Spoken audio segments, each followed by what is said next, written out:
It is a beautiful fall evening. There's some clouds out there, but we've actually had fairly low humidity for a little while now, and it's just been really nice. We've got the goats down in the lower fields right now. That's just for the evening. They're up in the top field with the buck for the daytime. All right, I wanted to bring y'all out here because I keep saying I'm going to give you a garden tour, and I just haven't been doing it. There's been so much other stuff going on, so I'm going to just take you around. Part of the garden is fully planted right now, and part of the garden is full of weeds. But I'm actually pretty happy with what we have for the end of October going into November. So I'll show you what all of this stuff is.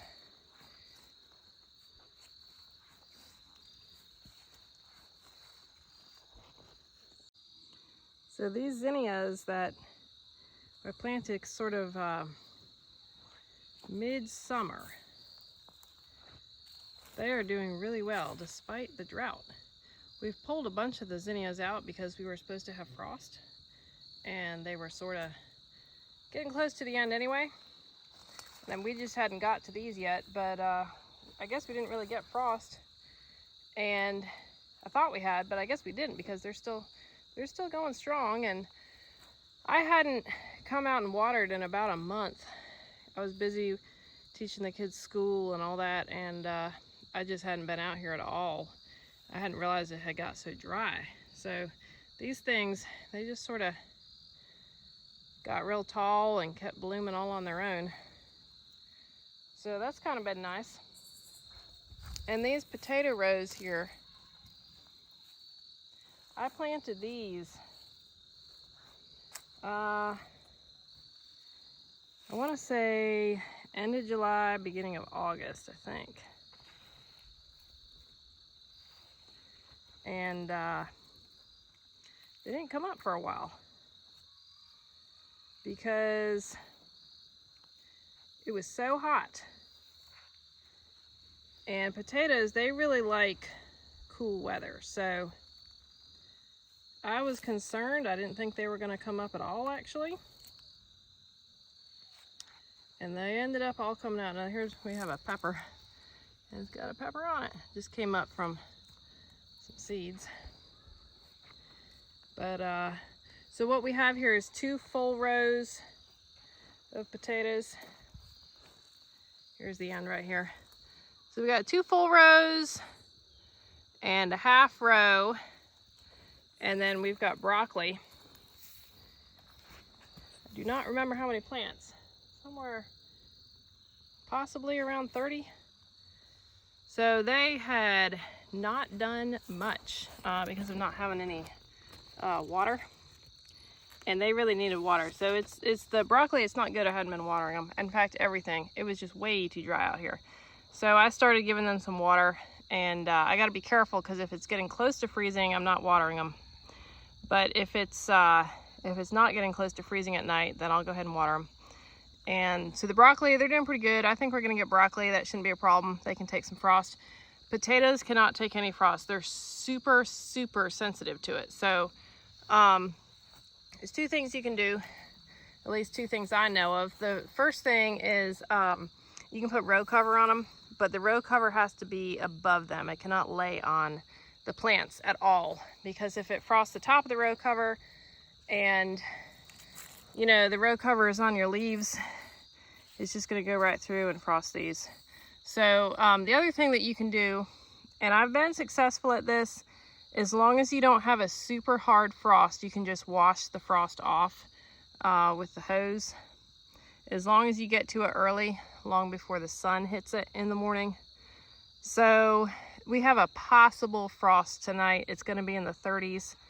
39 in town, but it always gets a lot cooler out here. So I'm not covering them. It's so much work to cover them. Some of my hoops are broken. So what we're going to do is I'm just going to come out and check them and spray it off. But I'm really, really hoping that they don't get frosted, because these potatoes are nowhere near where they need to be because they came up so late. They actually could use another good month of growth, and I don't think we're gonna get that. I checked today and there are small potatoes in there, but I would like them to get bigger. If we get through tonight, we don't have frost again in the forecast for a long time. So I think we've got a good chance of getting a good crop here. We'll just have to see. I think we will.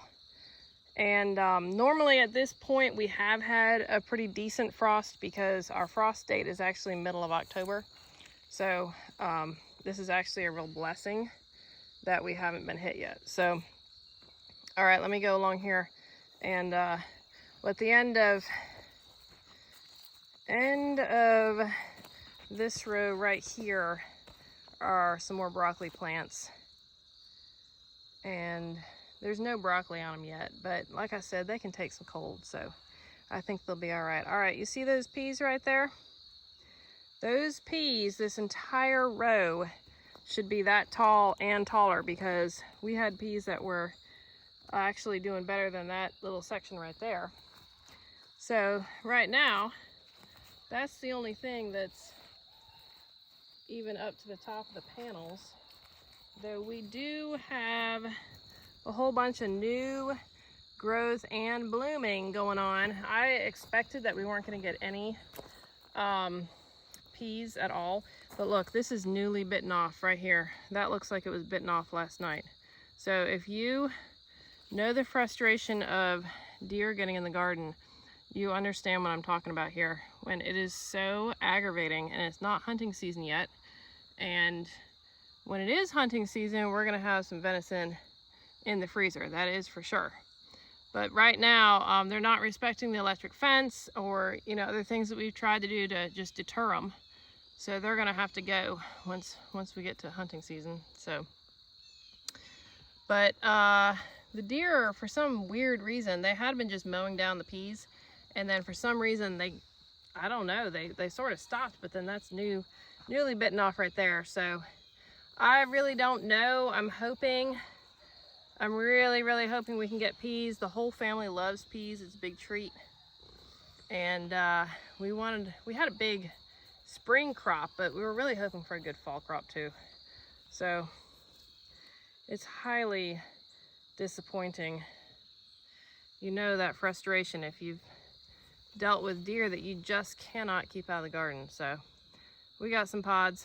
The kids told me, some of the middle kids or younger kids, I think it was, told me that they came through and ate all the ones that had anything decent in them. So that's good. They're snacking on that.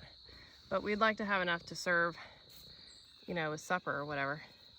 So if you remember the summer garden, these panels are where we had all the tomatoes. And the same day we took out the tomatoes, we went ahead and planted the peas. And like I said, everything should be as tall as this by now. So I mean, we would be getting tons of peas if the deer hadn't got in here, but that's just part of life, All right, so this is the old chicken pen garden. If you've been watching me for a bit, you've heard me talk about that. And right now, this is the kind of the pretty part of the garden, because we've got everything planted up in here, all the rows. And I mean, we got some weeds, but it's not like there's weeds right there, but it's not super bad. We do have a lot of stuff mulched. The paths are mulched fairly well. The broccoli and the potatoes are mulched and they're hilled, and so that's not too bad. And then I'm just gonna swing this around. So if you're familiar with this section here, this is where we've run the chickens in the past. For years, I don't know how many years, for years. I'll show you, we've got chicken wire on the edge. Chicken wire on the edge. So this has been the chicken pen for the winter when they're not in the pasture, okay? Then over here, this is what I call the regular garden, because this is where the original garden was. So what we have is a cat going everywhere. We have everything planted in carrots. So this was the sweet potatoes. If you saw the sweet potato, the video of us harvesting sweet potatoes, this is where we had our sweet potatoes all over this whole area. And now we've got more broccoli up at the top up there. And we do have some lettuce, which we are not harvesting yet, but we actually could. It's been pretty hot and I want to make sure it wasn't bitter. But the lettuce is actually looking pretty good. And again, it needed water. And I just, you know, when you're homeschooling a bunch of kids and doing a bunch of stuff, and the garden season had sort of come to a close, and we planted fall stuff, but I just wasn't getting out here for a little bit there. And this is where I like to be. I love to be out in the garden. It's my favorite place to be, but sometimes there are other duties and keeps me from getting out here. Okay, so this is very heavily planted in carrots. And two things about that. One is my 11-year-old is our carrot planter, and I tell her to sprinkle. So this is how she sprinkles. They're very, very close, and that's fine. As Jay reminds me, you know, when a kid does a job, it might not quite be how I would do it, but it's fine because they're learning and I didn't have to do the job. So they're close. I'm gonna have to thin them. That's totally fine. Now, I can thin them at this age. I don't mind thinning them at this age. I don't like thinning them. Let me see if I find some small ones. They're actually growing pretty good now. But when they're super short, not really seeing small ones. I will thin them at this age. That's no problem to me. I don't mind that. And I actually like getting, like I said, you know, I like being in the garden. So I like getting out here. You know, if I've been in the house doing school with the kids and, you know, cooking and all this stuff, I love getting out in the garden, especially when it's kind of cool and, you know, it's sunny out here. It just feels good. So some people, they don't like thinning carrots. Not a problem for me. I don't mind it at all. So I also do sometimes, though, leave the carrots, especially if I just haven't had time to get to them, and thin them when they're bigger. So like right here, I usually thin them to about 1 inch apart. So there's some little ones in here that could come out, and these are pretty tall. You see how tall these are, and I'll thin them even at this age, or this growth stage. Now occasionally, see, these are like super duper close, and they really do need to be thinned. They're not going to do that great if they're not. They do much better when they are.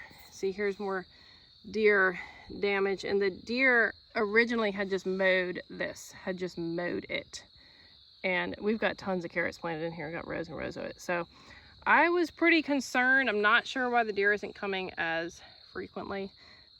I've been praying about it. I've been praying it won't eat our food, so maybe that's what it is.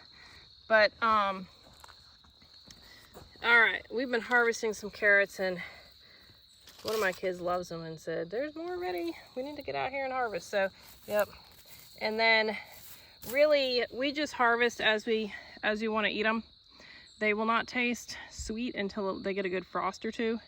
Carrots can handle cold, and it makes them taste better. So, not concerned about the cold for them. The lettuce can take a little cold too. Light frost on lettuce is fine. And we actually have kale. It's a little hard to see, but we have kale on that row right there. But yeah, about the carrots. I was gonna say we're harvesting them as we need them, but our main, as you can see, you know, we're just about in November, and we have a ton, probably thousands of carrots that are about, you know, 3 or 4 inches high right now. So, see, I got more rows. I got 3 more rows, and yep, there's weeds in there. I told you there's weeds in this garden. I would love to come out here and clean it up. I can't tell you how much I would love that. Okay. If you can see the carrots in there. See, the deer have been eating these too. See this? So they're But there are a lot of carrots. They need to be weeded and thinned. Hopefully I will be doing this very soon. So you can see my garden is definitely not perfect. All right, but what I was saying is, with all these carrots that are only about 3 or 4 inches tall, or some of them are a little bigger than that, those will be harvested in January. That's when we normally harvest our big crop of carrots. And then at that point, we can a whole bunch of, slices so that we can use them in soups and stuff like that. But up until then, we will just pull them and use them for fresh eating, or if we want to put them in something, we'll pull them and use them for that. And but they really won't be that great for fresh eating, like I said, until we get a good frost. So basically, the big concern here is the potatoes. We don't want them frosted, and they'll come out. I would love to see them in there a month. I don't think it's going to happen, so we'll take them out whenever it looks like we're going to get bad frost. Peas can take frost, makes them do better. If the deer doesn't come back, we may get some. Broccoli can take some frost. They should be fine if they hurry up and start putting their heads on, which I think they will now that I'm watering.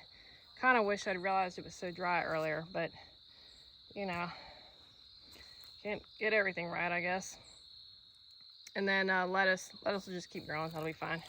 So now I'll show you. Let me turn around here. You gotta excuse the mess. I wasn't really planning on filming this, and there's some stuff that needs to get picked up out here, like that row cover and this wood and stuff, because the kids just moved the chickens off the pasture and brought them up to this new garden area. And I'll have more explanation on that in the next video that I'm making, that I'm actually working on filming this week. I'll probably have it done at the end of the week, and I'll have more explanation on the layers here. But I just want to show you that we've got them in. This is what I call the new garden. And again, if you've been following what we're doing, that's this area that we just started turning into a garden this spring. And the chickens are going to really, really help us out with this. So that is all the really interesting stuff. I can show you. The only other thing I have to show you is I don't know, maybe it'll make you happy if you see how bad the garden looks over here. Some people like seeing the mess, and it makes them happy, because my garden's far from perfect. I just do the best I can. All right, we got a bean row that we're saving. My daughter wanted to save some beans to let them go to seed, and she harvested the last, I don't know, I think it was a week ago, and the deer mowed off the beans. Normally we would have given those to the pigs. Here's another carrot row complete with weeds, and then strawberry row complete with weeds. And then this is what's really horrendous.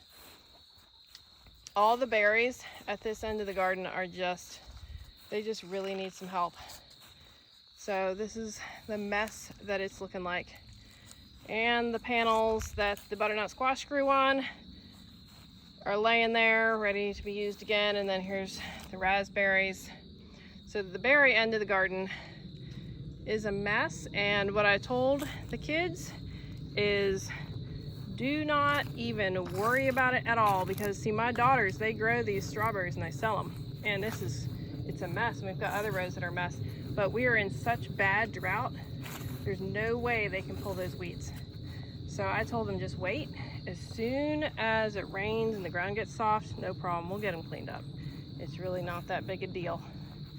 So we've got quite a bit of the garden planted, and we're just thankful for it, because we eat a lot of food. We're a big family. We eat a lot of food. This enables us to not have to buy very much from the grocery store, and we're just thankful for what we got.